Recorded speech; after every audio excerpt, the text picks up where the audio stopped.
Hadirin sidang Jumat rahimakumullah. Kehidupan sejatinya bukan untuk dinikmati semata. Karena bisa jadi dengan kenikmatan itu kita malah lalai. Alhaakumut takatsur hatta zurtumul maqabir.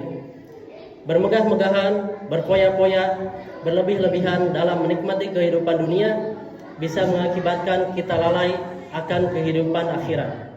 Sehingga kita pun akan menghadapi kematian. Hakikatnya kehidupan itu untuk diuji.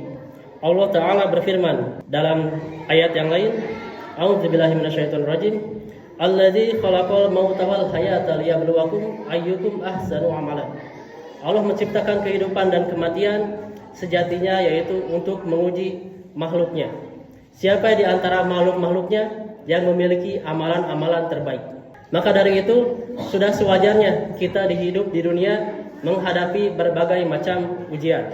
Walanabluwannakum bisyai'im minal khaufi wal ju'i wa naqsim minal amwali wal anfusi was samarat wa basyiris sabirin.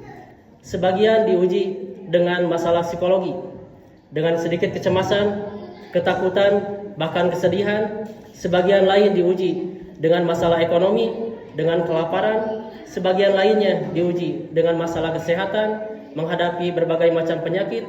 Bahkan ada yang diuji dengan kelebihan berupa ketenaran, jabatan, dan juga kelebihan dalam hal harta. Maka apapun ujian yang dihadapi, itu semata untuk meningkatkan nilai ibadah dan juga ketakwaan kita di hadapan Allah Azza wa Jalla. Sebagian orang dalam menghadapi ujian memilih untuk bersabar.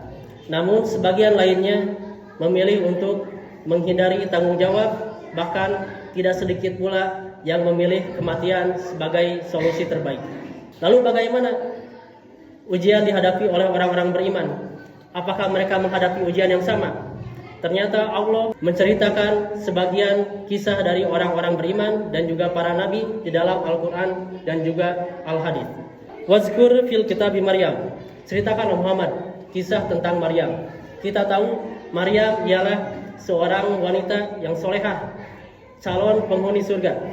Maryam lahir di tengah-tengah orang-orang yang soleh, yang beriman. Ayahnya ialah orang yang soleh, yaitu Imran.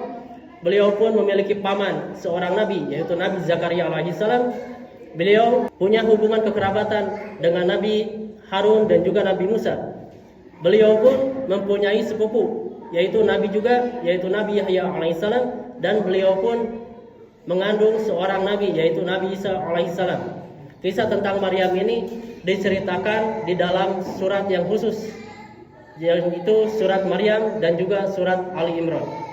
Apakah Maryam tidak menghadapi cobaan, tidak menghadapi kesulitan dalam hidupnya? Ternyata seorang Maryam binti Imran pun menghadapi berbagai cobaan yang dahsyat. Hadirin sidang Jumat rahimakumullah, Maryam mendadak hamil. Walam yamsasni bashar, padahal tiada seorang pun laki-laki yang menyentuh beliau. Sehingga beliau pun dihina, beliau pun dibenci, beliau pun dikucilkan oleh masyarakatnya sendiri, oleh kaumnya sendiri. Sehingga beliau memilih untuk menetap di sebuah mihrab jauh dari keluarganya. Beliau pun harus berjuang sendirian tanpa seorang suami. Lalu puncaknya ketika beliau akan melahirkan, beliau merasakan sakit yang begitu dahsyat. Lantas apa yang beliau katakan yang diabadikan di dalam Al-Quran? Qalat ya laitani mittu qabla hadza wa kuntu nasyam mansiya. Alangkah baiknya jika aku mati sebelum ini. Beliau berharap, berangan akan kematian sehingga beliau dilupakan dan beliau pun tidak dipedulikan oleh masyarakatnya. Hadirin sidang Jumat rahimakumullah. Lalu bagaimana kisah tentang Nabi yang paling mulia, makhluk yang paling mulia, yaitu Nabi Muhammad SAW? Beliau menghadapi berbagai macam cobaan. Beliau berkali-kali ditinggal oleh orang-orang tercinta, mulai dari ayahnya, ibundanya, kakeknya, lalu pamannya, istrinya, bahkan anak-anak beliau pun meninggalkan beliau terlebih dahulu. Tidak berhenti di sana, beliau pun dibenci oleh kaumnya, dibenci oleh keluarga besarnya sendiri. Bahkan berkali-kali beliau dicoba dibunuh oleh keluarga besarnya. Lalu beliau pun harus menghadapi masa pemboikotan. 3 tahun berturut-turut beliau kehabisan harta, beliau kelaparan sehingga terpaksa harus memakan dedaunan. Beliau pun harus berhijrah dari Mekah menuju ke Madinah, menempuh jarak kurang lebih 500 km, meninggalkan rumah, meninggalkan harta, meninggalkan semua yang dimilikinya untuk berhijrah mengikuti perintah Allah. Beliau pun mengikuti berbagai macam peperangan, mulai dari perang Badar, perang Uhud, perang Khandaq, dan berbagai peperangan lainnya, sehingga beliau pun mengalami berbagai luka di sekujur tubuhnya. Apakah berhenti di sana? Tidak. Ternyata puncaknya ialah pada fase awal kenabian. 3 tahun sebelum masa kenabian, beliau sering beruzlah, menyendiri ke Gua Hiro untuk memahami, untuk memikirkan, untuk menganalisa segala sesuatu tentang masyarakatnya, karena beliau mengingkari apa yang dilakukan oleh kaumnya sendiri, apa yang dilakukan oleh masyarakatnya sendiri.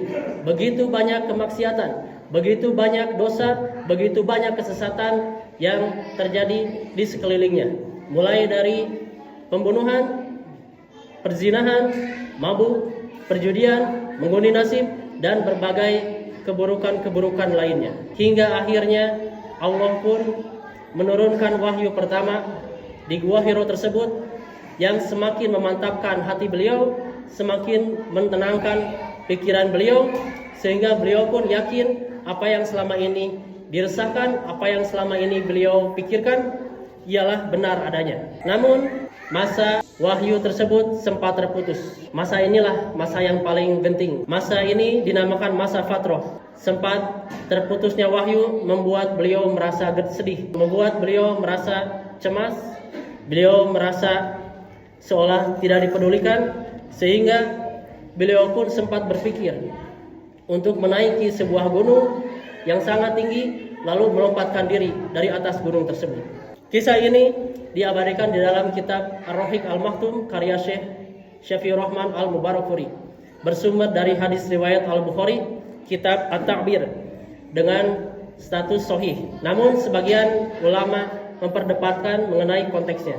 Namun kisah-kisah ini diangkat oleh Allah tidak untuk diperdebatkan, melainkan untuk kita ambil hikmah bagaimana kita menghadapi berbagai macam ujian, bagaimana kita menghadapi berbagai macam cobaan, sebagaimana yang dihadapi oleh orang-orang terdahulu, sebagaimana yang dihadapi oleh orang-orang beriman, para nabi, orang-orang soleh. Mereka pun sama-sama diuji.